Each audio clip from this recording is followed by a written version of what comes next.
Hello viewers, SSCP web ডিজাইনের পক্ষ থেকে আপনাদের সবাইকে সালাম। আসসালামু আলাইকুম। হিন্দু ভাইদের প্রতি আদাব, অন্যান্য জাতির প্রতি আন্তরিক শুভেচ্ছা। তো গত ভিডিও টিউটোরিয়ালে আমরা পাওয়ার অফ সিএসএস সম্পর্কে জেনেছি যে কোন সিএসএস এর পাওয়ার সবচেয়ে বেশি। আজকের ভিডিও টিউটোরিয়ালে আমরা দেখব ক্লাস এন্ড আইডি সম্পর্কে। গত ভিডিও টিউটোরিয়ালে আমরা তিন প্রকার সিএসএস ব্যবহার করা শিখেছি, অবশ্যই আপনাদের মনে আছে। তো ওই তিনটি সিএসএস এর মধ্যে আমরা কোনটি ব্যবহার করে স্টাইল দেবো আমাদের ওয়েব পেজকে, এ বিষয়ে কিন্তু আপনাদের কনফিউশন রয়ে গেছে, তাই না? তো যদিও আমাদের এক্সটার্নাল সিএসএস এর পাওয়ার সবচাইতে কম, তারপরেও আমরা সেই এক্সটার্নাল সিএসএস কেই কিন্তু ব্যবহার করে আমাদের ওয়েব পেজকে ক্লাস দেব। কারণ আপনি যখন একটি ওয়েবসাইট তৈরি করতে যাবেন, তখন কিন্তু HTML এর যে কোডগুলো রয়েছে, এগুলো আমাদের মিনিমাম 1000 লাইনের তো হবেই একটি ওয়েবসাইটের কোড, যার জন্য মূলত আমাদের এই ইনলাইন বা ইন্টারনাল সিএসএস দিলে কিন্তু আমাদের পেজটিতে অনেক লাইন কোড হয়ে যাবে, যার জন্য আমাদের সেই ওয়েবসাইটটি লোড হতে সময় লাগবে এবং আমাদের হিজিবিজি একটা অবস্থা, বিরক্তিকর একটা ব্যাপার। তো এর জন্যই মূলত আমরা ক্লাস এবং আইডির ব্যবহার শিখব এবং এক্সটার্নাল সিএসএস থেকেই আমরা আমাদের ওয়েব পেজকে স্টাইল দেওয়া শিখব। তো চলুন আমরা দেখে আসি ক্লাস এবং আইডি কিভাবে ব্যবহার করতে হয়।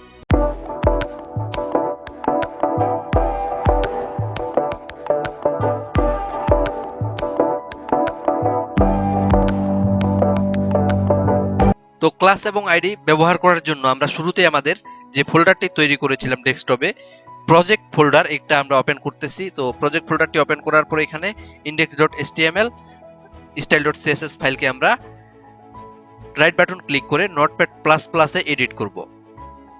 তো আমাদের index.html ফাইল, style.css ফাইল। তো আমরা কাজের সুবিধার্থে একটি কাজ করব যে index.html এর উপর রাইট বাটন ক্লিক করব, করার পরে নিচে দেখতে পাবেন আপনারা যে মুভ টু আদার ভিউ, আমরা ক্লিক করব। তো দেখুন আমাদের style.css এবং index.html দুটি ফাইলই কিন্তু পাশাপাশি একই উইন্ডোতে রয়েছে, এর জন্য আমাদের কাজ করতে সুবিধা হবে। তো মূলত আমরা আমাদের শুরুতে যে কাজটি করব, আমরা এখানে প্যারাগ্রাফ নিচ্ছি, একটি প্যারাগ্রাফ। তো আমরা প্যারাগ্রাফ নিলাম, নেওয়ার পরে আমরা সেভ করতেছি আমাদের প্যারাগ্রাফটিকে। তো আমরা এই প্যারাগ্রাফের কালারটা রেড করতে চাই। তো রেড করার জন্য আমাদেরকে কি করতে হবে? পি কে সিলেক্ট করতে হবে, কার্লি ব্রেসেস। এখন আমরা যদি এখানে এন্টার প্রেস করি, এখানে আমরা লিখব কালার। আমরা এখানে কালার লিখছি রেড।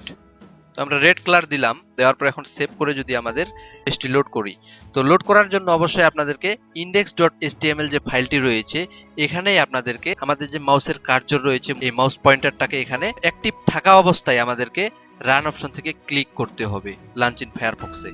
তো দেখুন আমাদের প্যারাগ্রাফের কালার লাল। তো যখন আমরা এই style.css এর উপরে মাউসের কার্সরটা অ্যাক্টিভ রাখা অবস্থায় রান অপশন থেকে ফায়ারফক্সে ক্লিক করব, তখন কিন্তু আমাদের সেই প্যারাগ্রাফের যে সিএসএস প্রপার্টি আমরা দিয়েছি সেটি দেখতে পাচ্ছি। তো মূলত আমরা HTML ফাইলের উপরে মাউসের কার্সর অ্যাক্টিভ করেই লোড করব সব সময়। তো এখন আমরা চাই যে আমাদের এই ওয়েব পেজে আরো বেশ কয়েকটা প্যারাগ্রাফ নিয়ে আমরা কন্ট্রোল ডি চেপে ডুপ্লিকেট করতেছি মূলত। তো আমরা এখানে 7টা প্যারাগ্রাফ নিলাম। এখন সেভ করে যদি পেজটি লোড করি, তাহলে দেখুন আমাদের 7টা প্যারাগ্রাফেই কিন্তু লাল হয়েছে। তো আমাদের ওয়েবসাইট কিন্তু এরকম 7-8টা প্যারাগ্রাফ থাকবে না। আমাদের ওয়েবসাইটে ধরুন যে 20, 30, 40টা এরকম প্যারাগ্রাফের সংখ্যা থাকতে পারে। তো এর জন্য কি আমরা প্রতিটি প্যারাগ্রাফের কালার লালই রাখবো? তো আমাদের তো স্পেসিফিক কোনো প্যারাগ্রাফের কালার চেঞ্জ করার প্রয়োজন হতে পারে। তো আমরা সেই ক্ষেত্রে কি করব? তো সেই ক্ষেত্রে আমাদের অবশ্যই জানা আছে আমরা কি করেছিলাম, এর আগে ইনলাইন সিএসএস ব্যবহার করেছিলাম।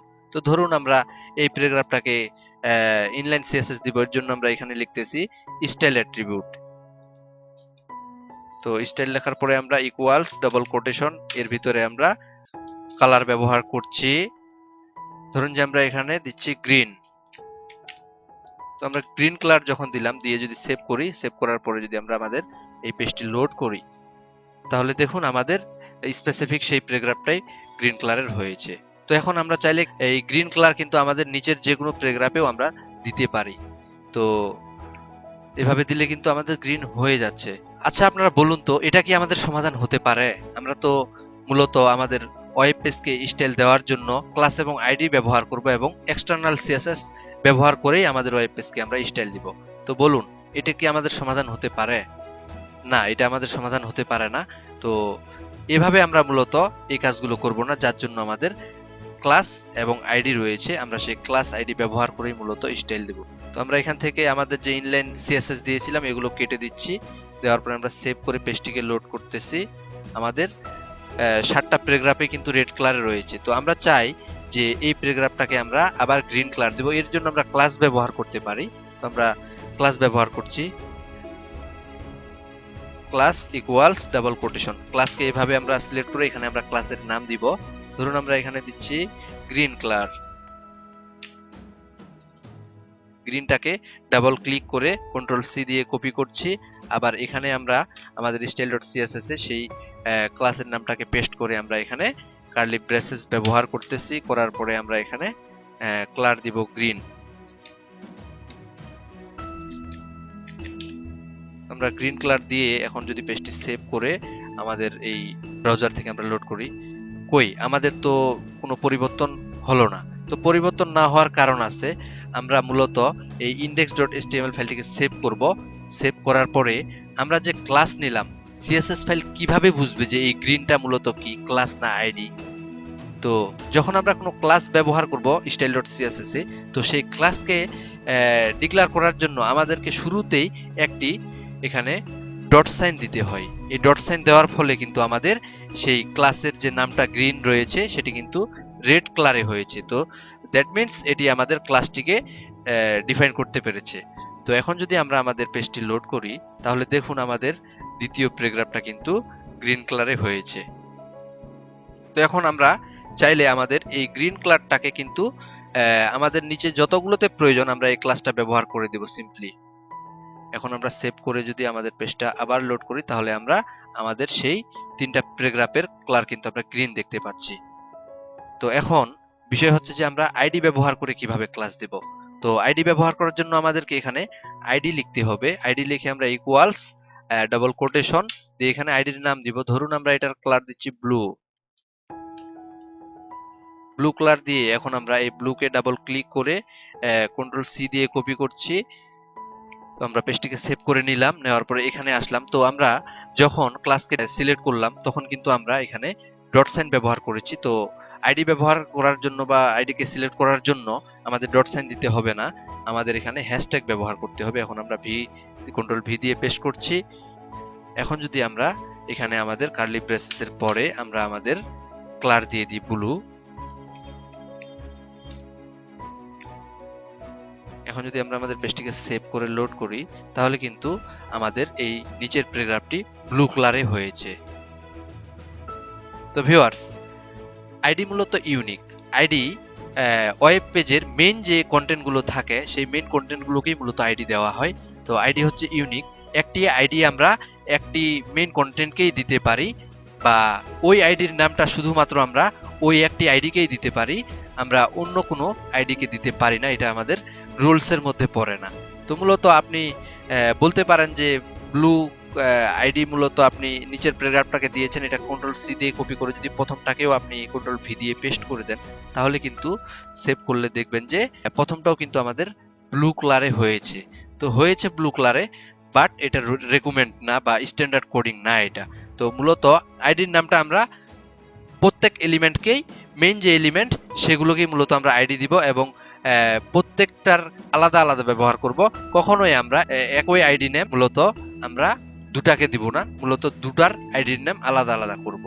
তো আইডি মূলত ইউনিক, এটিকে একবার ব্যবহার করা যায়, আইডির নাম একবারই সিলেক্ট করা হয়। কিন্তু আমরা যে এখানে প্যারাগ্রাফগুলো নিলাম, নেওয়ার পরে আমাদের যে প্যারাগ্রাফগুলোর কালার গ্রিন রয়েছে, এখান থেকে দেখুন 3টা প্যারাগ্রাফের কালার গ্রিন রয়েছে।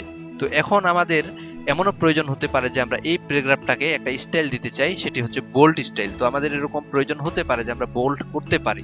তো সেই ক্ষেত্রে আমরা কি করব? তো সেই ক্ষেত্রে মূলত আমরা যখন এই গ্রিন কালারের যে আমরা এখানে ক্লাস নেমটা ডিক্লেয়ার করলাম, তো এখানে যদি আমরা বোল্ড দিয়ে দিই, এতে করে হবে কি আমাদের যে 3টি গ্রিন কালারের এখানে প্যারাগ্রাফ রয়েছে, এই 3টি প্যারাগ্রাফেই কিন্তু আমাদের বোল্ড হয়ে যাবে। তো আমরা চাই শুধু স্পেসিফিক এই একটা প্যারাগ্রাফেই আমাদের বোল্ড হবে। সেই জন্য আমরা কিন্তু ক্লাসের 2 বা ততোধিক নামও এখানে ব্যবহার করতে পারি। আপনাদের ইচ্ছা মতো আপনারা ব্যবহার করতে পারেন। একই ক্লাসের ভিতরে যদি আমরা আরো একটা ক্লাস নেম ডিক্লেয়ার করতে চাই, এর জন্য আমাদেরকে একটি স্পেস ব্যবহার করতে হবে। তো এখানে আমরা কিন্তু লিখে দিতে পারি যে প্যারাগ্রাফ বোল্ড। তো প্যারাগ্রাফ বোল্ড আমরা একটা এখানে নেম নিলাম, ক্লাসের নাম নিলাম। তো আপনাদেরকে একটি বিষয় অবশ্যই মাথায় রাখতে হবে, তো অনেক সময় আমাদের ক্লাসের নামগুলো 2 বা ততোধিক ওয়ার্ডের হতে পারে। তো তখন কিন্তু আমরা এভাবে আন্ডারস্কোর ব্যবহার করব।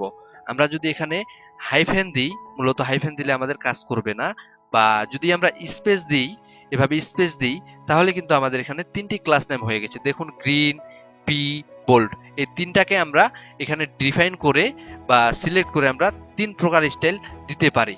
তো সেটা আমরা করব না, মূলত আমরা যখন দুটো ওয়ার্ডকে একই সাথে একটি ক্লাসের নেমে রূপান্তর করব, তখন আমরা এর মাঝে একটি আন্ডারস্কোর ব্যবহার করব।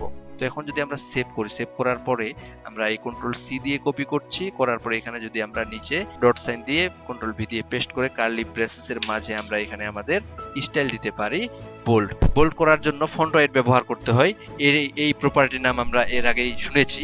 তো আমরা এখানে ব্যবহার করব ফন্ট ওয়েট।